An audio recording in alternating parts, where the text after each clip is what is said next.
gorgeous other half and the love of my life. It had been that way since we first met as teenagers a few years ago, and I saw no reason why it shouldn't continue. But something wasn't right. Ginny had been too quiet for the past couple of days, and while you might not think that's such a long time for a couple as close as us, it was obvious to me that she had a problem.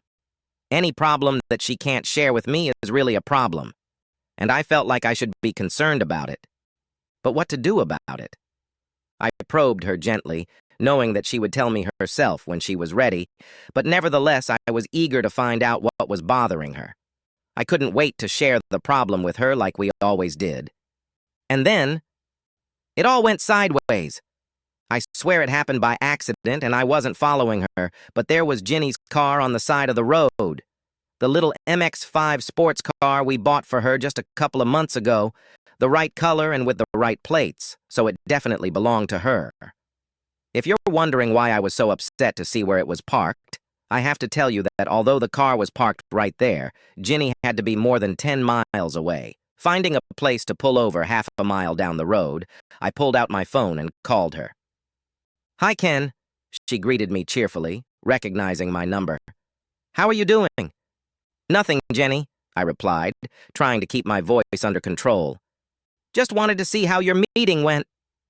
"Great," she replied without a shadow of guilt. "I just got out of my boss's office and it went well. By the way, I can stay home a little longer today." "Good," I hummed, fighting the urge to scream in frustration at her lie, still not sure what it was about, and didn't know what the hell to do about it at all. So I did nothing. Later, I came home, kissed Ginny when she walked in, and spent the evening watching TV while she finished some work. Maybe a job she had to do during the day? Damn, I felt bad. I almost said something a few times, but managed to bite my tongue, aided by the fact that she was very busy, and decided that I would make time to check on her the next day. It wasn't as difficult as I thought it would be. "Yeah, I can talk to Steve. Ken's not out of the shower yet," I heard my wife's quiet voice the next morning, who was clearly on the phone. Quite obviously, she was talking to someone called Steve, which she didn't want me to know about. "Great, Steve," I heard her reply to his words. "5:30 at your place will suit me fine. I'll leave a message for my husband that I was late for work." "I'm sure I'll be pleased, Steve," she laughed a few moments later. "But remember, my husband can never find out about this." "Bitch! Damn cheating bitch!" I barely fought the temptation to rush over to her and engage her, deciding I needed to cool down and think rationally. All I had so far was my words against her words, and I didn't even know who this Steve guy was. However, I knew where he lived, didn't I? Or at least roughly. Undoubtedly, in one of the flats above the commercial building, her sports car was parked in front of. Oh, yes, I had her. I had the couple.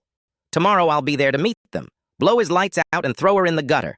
Then, of course, reality set in, didn't it? I was talking about Jeannie, my wife Ginny, the woman I loved, and I couldn't believe she would do this to me. It wasn't like her. It couldn't be true. It couldn't be? Well, I'd soon find out, wouldn't I? 5:30, she said. 5:30 in the afternoon, and then I'll be waiting for them there. My own personal sad world was interrupted by a call from Ginny, informing me that she was leaving for work, and the front door slamming behind her meant that this scenario was playing out, probably for the last time. How bloody sad. Perhaps it was only anger that kept my heart from bursting. Work? Forget it. 2 hours, 3 hours, then 4. It seemed like more days than hours had passed, each one running through my mind as I waited for the hour of judgment. 5. Time to leave. With a heavy heart, I headed to my car, and 20 minutes later found myself parked outside the building where I'd seen Ginny's MX-5 parked the day before. I wasn't looking forward to it. The satisfaction of breaking up a marriage wasn't there, but I knew I wasn't going to put up with her cheating on me. I expected to see her car, but just in time, I noticed her walking down the road with a smile on her face. Bitch. Sure enough, Ginny walked up to one of the doors almost opposite me and knocked on it, and a few moments later it opened and she was greeted by a man. He was not at all what I expected, older perhaps, and rather scruffy, wearing dirty jeans and a shirt that had seen better days. Not quite a biker, but not the handsome Lothario I'd imagined him to be. A bit rough, I reckon. Time to take the bull by the horns. Jumping out of the car, I rushed towards them with a menacing expression on my face. The boy in love spotted me first, and seeing my rage, nudged Ginny. She turned around, and when she saw me looming over the two of them, she turned white as a sheet. "Ken!" she screamed. "What are you doing here?" "What the hell do you think I'm doing here?" I growled, throwing the dirtiest look I could think of at the stinking bastard. He'd get it soon enough. "Oh, God, Ken," Ginny sobbed. "I didn't want you to find out."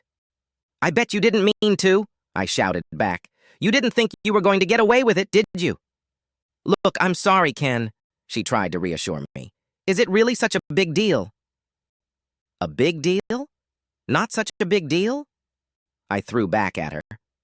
"Of course I'm upset. Damn it, Ginny, how could you do that?" "Well, last time," she sighed, waving her arms in the air. "Last time," I growled, ready to burst into tears, not once thinking about the fact that it wasn't the first time. "Let's deal with Ken," Ginny said, trying to calm me down. "There's no reason to get so upset. Let me deal with Steve, come back to your house, and we can talk things over sensibly." Deal with Steve? Talk about it sensibly? I felt myself spitting out saliva with rage at her cavalier attitude. "It's our marriage, for God's sake." "You're exaggerating, Ken. These things happen all the time, and you just have to get over it." "Damn it, Ginny," I replied, nearly choking on the words. "It's a bloody big deal. It's not like you dented your car or anything, for Christ's sake." "Didn't I?" Ginny stared at me in surprise. "What's wrong?" I replied, surprised by her answer. "A dent in the car." "What bloody dent?" "The one on the car. My car, the MX-5. "What?" "I dented my new car and Steve fixed it for me. I didn't want you to find out and get upset like last time." "Steve?" I muttered, my thoughts a mess. "Nice to meet you, Ken," the garage owner replied, smiling uncertainly.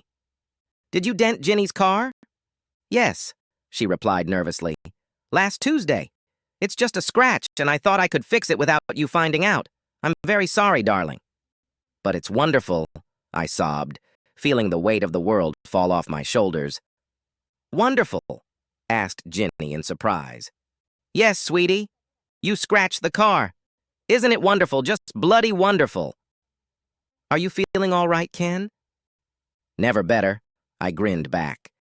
"Now let's pay this nice man and go home, shall we?" Well, that was that. My wife scratched her car. A new one. Isn't that great? Heck, that's just great. It ended up being great too, of course.